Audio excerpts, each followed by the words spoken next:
happiness cannot be engineered. It cannot be obtained through counseling or partying or consuming specific drinks.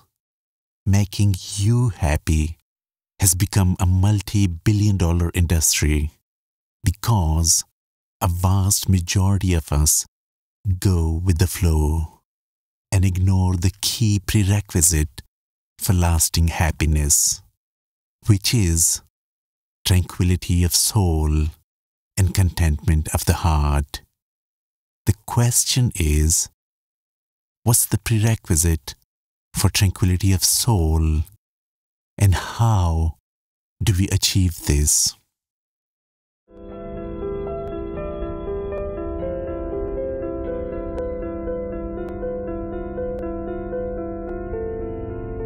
Are you 14 today? Okay, so we have a test for you. And the test is that first of all, you have to give me a list of those things which are haram, impermissible, and which you would try to avoid in life. Take this pen and give me a list of those things that you would avoid in life. Killing people. Okay. Hurting people.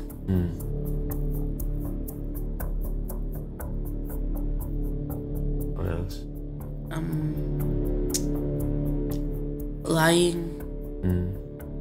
Okay. What else? What would you not do? Cheating. Cheating. So you won't kill people, you won't hurt others, you won't lie, you won't cheat, and you won't do those things. That's fine. But take this blue pen and write for me those things which are permissible, which are halal, right? And which you would like to have in abundance in life.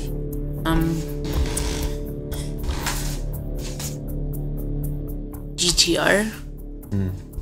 What is that? It's a car. Okay, so you'd like to have a car. A big house. Big house. What else? Okay. Lots of money. Alright, so you would not like to have these things, but you would like to have these things in life. But the question is that why do you want to have these things in life? I would be happy. So your objective is what? Happiness, right? So your objective is not GTR as such, or the house as such, or the money. You want to be happy, right? But if you want to be happy, then there is a catch. And the catch is that there's an important, very important piece or element or ingredient that's missing. And unless you have that in your list, right? Unless that's your objective, unless that's what you want, then this list, even if you have all these things, these would become an unbearable burden for you. What is it? You can't guess? No. But this is your birthday, that's why I'm going to give you this gift, right? So actually, you need tranquility. You need tranquility of soul, right? And once you have this, then you have contentment of the heart. And then if you have this, then you can have happiness. But without this, you can't be happy. How do you achieve tranquility? How do we achieve tranquility? But you didn't ask me what is tranquility. Right? So, do you know what is tranquility of soul? I don't know. Okay, so just like other things that Allah has given to other people, like intelligence and health and all those things, tranquility is something which Allah gives to believers only, and He gives it to them in due measure. So it's a gift from Allah. It's a gift from the Creator for those who believe in Him and trust in Him. So now your question was what? How do you achieve tranquility? So tranquility actually comes with the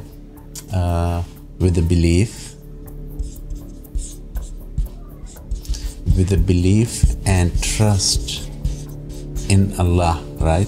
So if you have this in the Creator, So if you have strong belief and you have trust, then that trust in Allah, that leads to tranquility, and that leads to happiness, right? And that's what leads to lasting happiness.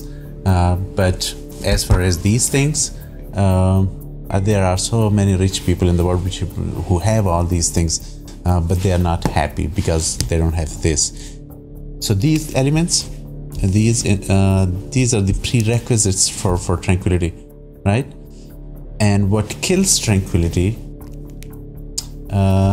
is doubt.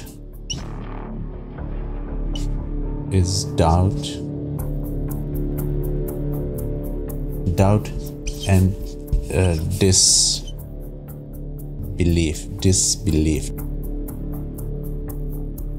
So doubt and disbelief, or hypocrisy.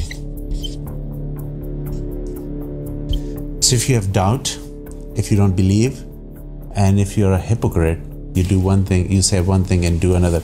These things are the killers of tranquility, right? So these things, belief and trust, leads to tranquility. But if you have doubt, if you have hypocrisy, if you're a hypocrite, then you can never have tranquility. If you don't have tranquility, you cannot have happiness and contentment of mind and soul. So, but now the question that I can ask you is that how would belief leads to tranquility? I don't know. You don't know? But how old are you now? You're 14, right? You should know that how belief leads to tranquility. So I'm going to demonstrate that to you in 1 minute. So what I'm going to do is I'm going to invite your younger sisters, and they are going to demonstrate to us that how belief can lead to how belief actually leads to tranquility. So I'm going to call them. Amna, Aisha. Amna, Aisha, come on. Oh, come on. Come here. So you come on this side, you come on this side, maybe. Can we see you from this side? Yes, I think so. All right. So listen, come here. I have something for you guys too. So what is this? Lighter. It's a lighter, right? And can you put your finger here? Are you afraid? No? Are you good? Okay. Can you put your finger there? Put your hand there like this. Are you afraid? No. No? Okay. So now let me do one thing, right? Now put your hand just like the way you did before. Put your hand. Put your finger. No? But why? Put your finger. Do you want to put it now? You want to put it now? But why did you not put your finger when it was a light like this? Why don't you put your finger now? Burn. Burning? Eh? Because it will burn me. Because it will burn you. So you have a strong, you have the knowledge and you have belief that this will burn you, right? So they know that this will burn them, right? So that's why they're not touching it, right? So that's why if you have belief in Allah, if you have strong belief, then you won't kill, you won't disrespect other, you won't torture other, you won't lie, and you won't cheat, right? But if you don't have a strong belief, then you'll do all those things. But the most important thing is that you asked me about what is tranquility, right? So tranquility is if you have tranquility, then you don't have fear of anything, you don't have anxiety, you don't fret if things go wrong, and that's a state of contentment, that's a state of peace, regardless of the circumstances. So regardless of what happens, you have a constant state of mind, you're contented. But how can we achieve tranquility when it cannot be produced by knowledge, science, or any worldly provision? And the reason for that is here, right? Because you have a strong belief that whatever happens to you, you make you struggle, but whatever happens to you, whatever the outcome, everything is in control of Allah, right? And without that, nothing can harm you. Without His permission, nothing good or bad can happen to you. So once you have that strong belief, that brings contentment, and peace of mind. So that's the link between the belief and the tranquility and the happiness. So don't go. Just one quick question. And so you have read many stories about our Prophet and everything, right? Who is the role model for us? Prophet Muhammad Sallallahu Alaihi Wasallam. Muhammad. Prophet Muhammad, peace be upon him, is the role model for us, right? So let's link something to Prophet Muhammad, peace be upon him. Did he have a strong belief in Allah? Yeah. Better than anyone else, right? Okay. So do you remember that he migrated to Medina, right? And what was happening at that time? So who was following them? Abu Bakr. Abu Bakr was with him, right? And there were people following him to do what? To do what? To kill him? To kill him, right? So if somebody is after you to kill you, are you going to be afraid? And then what happened? Tell me quickly. So where was he hiding? Cave. So they were in a cave, right? So then what happened? The people who were following them, they approached the cave, right? And they were standing outside. So imagine that there are some people who are following you to kill you, and they are just feet away from you. Would you be afraid? How would you feel? I would be scared. To death, right? You'll be scared to death for sure. But what was the condition? What was the state of Prophet Muhammad, peace be upon him? He was tranquil. He was contented. He was not afraid. He was normal. And Hazrat Abu Bakr Siddiq was with him, and he was very, very concerned. And then Hazrat Abu Bakr Siddiq asked him, and Prophet Muhammad replied to him that he is not concerned because what?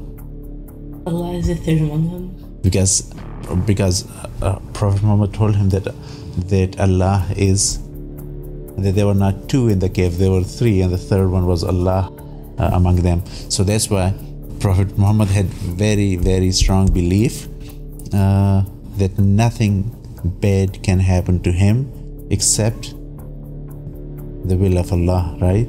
He knew that Allah is in control, not the people who were following him. So that's why he was a very satisfied and contented. Good? So if you want, Omar, now this is for you. If you want to be happy in life, what should be your goal? Tranquility. Yeah, your goal should be, if happiness is your goal, right? Then you'll be looking for these things, GTR and house and money and all those things, right? But if tranquility is your goal and contentment of the heart is your goal, then you would look for the reasons or for the ways in which you'll achieve tranquility, right? And you'll automatically have happiness, and then you'll have GTR and house and money. So if you have tranquility and you have happiness with that, then you would enjoy your GTR and your house and your money, right? But if you don't believe, right, then you won't have tranquility. And even if you are a king, right, even if you are a king living in a palace, still there would be fear in your heart somewhere, right? You won't have happiness.